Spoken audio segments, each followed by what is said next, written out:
Cher univers, le monde touche à sa fin. L'air est pollué, les océans contaminés, les animaux disparaissent, les économies se sont effondrées. L'éducation a disparu, la police est corrompue, l'intelligence est évitée et l'ignorance récompensée. Les gens sont déprimés et en colère, donc tout le monde est médicamenté. Nous nous croisons dans la rue, et si nous parlons, c'est une communication robotique, dénuée de sens. Mon univers, je vis dans un monde où les gens préfèrent avoir 15 secondes de gloire plutôt que toute une vie de sens et de but. Les écoles privilégient la compétition à la coopération. Les notes déterminent si tu es une bonne personne ou si tu ne l'es pas. Notre gouvernement construit 2 fois plus de prisons qu'il y a 10 ans, mais elles restent toujours pleines à craquer. Aujourd'hui, il est plus facile de trouver un Big Mac qu'une simple pomme. Et quand vous trouvez la pomme, elle a été génétiquement transformée. Les présidents mentent, les politiciens nous trompent et on ne s'en rend même pas compte. La religion est toujours un problème. Mais comment leur faire comprendre, mon univers, qu'un Dieu partageant la violence ne peut exister? Si Dieu existe, il est tout aimant. 92% des chansons à la radio parlent de sexe. Les enfants préfèrent jouer à Fortnite plutôt que de sortir dehors. La technologie nous donne tout ce dont nous pourrions rêver, et en même temps, elle nous vole tout ce dont nous avons vraiment besoin. La personne moyenne regarde 5 heures de télévision par jour, et les films montrent plus de violence que jamais. La fierté est à son plus haut niveau, l'humilité est au plus bas. Tout le monde se croit supérieur. La moitié de nos phrases sont destinées à critiquer quelqu'un.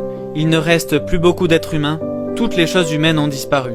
L'argent est toujours la racine du mal. Les bonnes actions ne sont faites que lorsqu'il y a un bénéfice derrière. Les 3/4 des vidéos sur TikTok nous montrent les malheurs des autres. Nous en rions et les partageons avec nos amis. Nos modèles d'aujourd'hui auraient été des exemples de ce qu'il ne fallait pas il y a 60 ans. Les entreprises investissent des millions de dollars pour embaucher des spécialistes qui vont convaincre les filles qu'elles ont besoin de maquillage pour être belles. Ce qui réduit en permanence leur estime de soi, car elles ne seront jamais assez jolies pour répondre à ces normes impossibles. Les entreprises nous disent achetez, achetez, achetez, obtenez ceci, obtenez cela. Vous devez suivre, vous devez acheter le dernier iPhone, vous devez vous intégrer, cela vous rendra heureux. Oui, peut-être, mais pas pour très longtemps.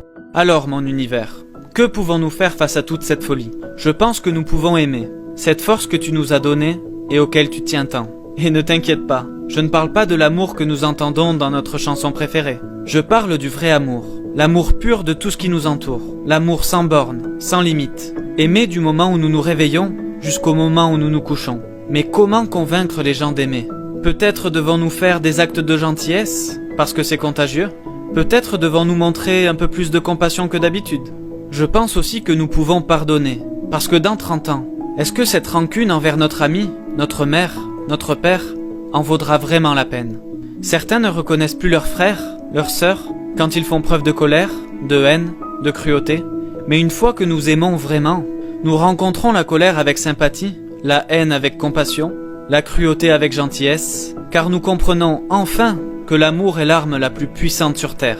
Au lieu d'essayer de changer les autres, nous pouvons d'abord nous changer nous-mêmes. Nous pouvons changer nos cœurs. Robert Kennedy a dit un jour que peu d'entre nous auront la grandeur de changer l'histoire. Mais chacun d'entre nous peut changer une petite partie des événements pour que la totalité de tous ces actes permette d'écrire l'histoire d'une génération. Alors oui, le monde touche à sa fin, mais le chemin d'un nouveau départ commence en nous. Je sais que tu seras là pour agir, mon univers, et je veux surtout que celui qui m'écoute devant cet écran comprenne qu'il en fait partie et que cette lettre est finalement pour lui.